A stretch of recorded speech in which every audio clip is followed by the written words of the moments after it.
Hey guys, Tony here from TonyTechBytes, and I finally reviewed both the OnePlus 7 Pro and the iPhone XS. So now I can finally do a comparison on both of these phones. So let's talk about physical features first. The back of the iPhone XS is obviously glass. It collects fingerprints a little bit more easier than the OnePlus 7 Pro, but it is a little bit harder to fall out of the hand, which I appreciate. So if you're not using a case, it's going to be a little bit harder to fall out of the hand than the OnePlus 7 Pro. The glass on the back of the OnePlus 7 Pro is a little bit more slick. So if you don't have a case on, it does feel a little bit more slippery, but it doesn't collect fingerprints as easily, which is also a pretty good thing. I would still recommend using a case for both these phones since they are pretty expensive. One thing that I do really like about the iPhone is that the size is much more compact and it's also really thin and light. So this is really easy to fit into anyone's pocket and it doesn't feel as big as or as heavy as the OnePlus 7 Pro. And that's actually a common complaint of the OnePlus 7 Pro since this is a pretty massive phone with a huge screen and it's also pretty heavy as well. It might not fit into many people's pockets because of its huge size. The display of the iPhone XS is a 5.8-inch 2436 by 1125 Super Retina OLED display with a measly refresh rate of 60 Hz. And this isn't really the sharpest display or the fastest refresh rate out there on a smartphone, but it does look pretty good for this small form factor. I really dislike the 60 Hz refresh rate and I'm hoping the 2020 iPhone has 120 Hz since it does look really laggy compared to the OnePlus 7 Pro. And with the OnePlus 7 Pro, you have a resolution of 3120 by 1440, which is Quad HD Plus, and it looks much sharper than the iPhone. And the refresh rate of the 7 Pro is 90 Hz, which is much smoother than the 60 Hz of the iPhone. The display of the OnePlus 7 Pro is also curved, which is kind of a negative since it doesn't really fit that many cases and it feels kind of awkward when you hold it. But it does look a little bit more immersive when you're watching videos or movies. In terms of colors, the OnePlus 7 Pro has much more options since you can actually adjust the different presets and also manually adjust every single aspect of the display. Whereas with the iPhone XS, you can't change the refresh rate, you can't change the resolution. So that's kind of a downside. But I mean, if you're not really interested in changing the resolution or the refresh rate, then I guess it's fine either way. The colors look more vibrant and colorful on the OnePlus 7 Pro, and that's obvious because it has an AMOLED display, and also the different presets allow you to see more vivid colors than the iPhone. Performance of the OnePlus 7 Pro is great with 12GB of RAM and the Snapdragon 855 processor, and this processor has 8 cores, which is much better for multitasking and keeping many apps open in the background. It also has UFS storage, so it's much faster than the iPhone. And I can't really utilize this since I don't really transfer large files from the OnePlus 7 Pro to and from a computer. I don't really notice much of a big difference. I mean, if you're downloading apps, you aren't going to notice a big difference. And then Oxygen OS is also a much cleaner version of Android, which the 7 Pro runs. And it's really similar to stock Android because there's basically no bloatware and it's really smooth. Animations of apps when you load them is also really quick, which makes this phone really snappy. In terms of the iPhone, it has the A12 Bionic chip, which has 6 cores, but is optimized for iOS, so it doesn't feel proportionally laggier. And if you're into iMessage, FaceTime, and iCloud, along with other Apple-related products, it only makes sense to stick with their iPhone since you have a much more seamless experience. You can transfer tasks between an iPhone and a MacBook or a Mac really easily, and also AirDrop files as well. And I can't really test this since I don't have a Mac on hand.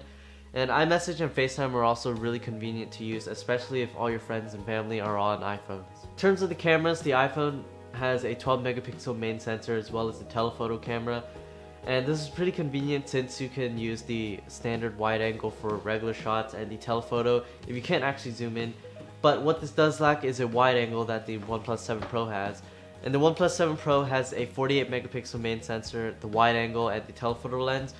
And I'm not going to go in depth on the cameras since I've pretty much beat them to death with other videos on this phone. In terms of camera performance, you do get more headroom with the OnePlus 7 Pro since it has more megapixels, which allows you to crop in more. So in terms of image quality, I'm just going to leave a couple pictures of both the OnePlus 7 Pro and the iPhone XS right here to let you guys decide what you think.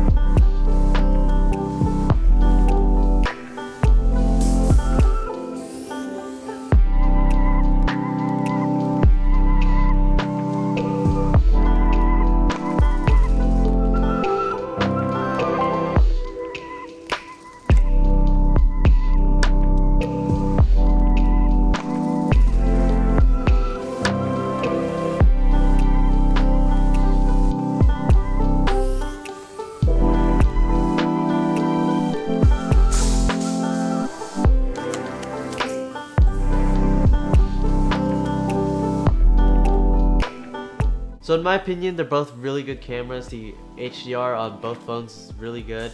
In some cases, the iPhone wins in shadows and the highlight detail, and in other cases, the OnePlus 7 Pro looks a little bit more natural, and the colors are a little bit more vibrant on the 7 Pro sometimes, and sometimes it's the iPhone XS, which makes the colors look a little bit more vibrant. In terms of the front camera, the 7 Pro definitely wins since it has a much bigger sensor and a pop-up mechanism which basically protects it from falls, and it protects it from damage when you're not using it. It also has fall detection, so if you do drop it, it will automatically recess into the phone. The dynamic range of the front-facing camera is much better on the 7 Pro than the iPhone XS, and it also looks much sharper as well. In terms of battery, the iPhone gets around 5 to 6 hours of screen on time, and this is because of the smaller battery as well as the smaller form factor of the phone.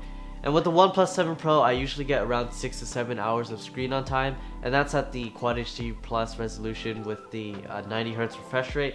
And I find that really impressive with a phone of this size and that high of a resolution. You also get Warp Charge 30 on the OnePlus 7 Pro, which charges much quicker than the iPhone. I usually charge completely within about an hour, whereas with the iPhone, it usually takes about 2 hours to charge using the included charger.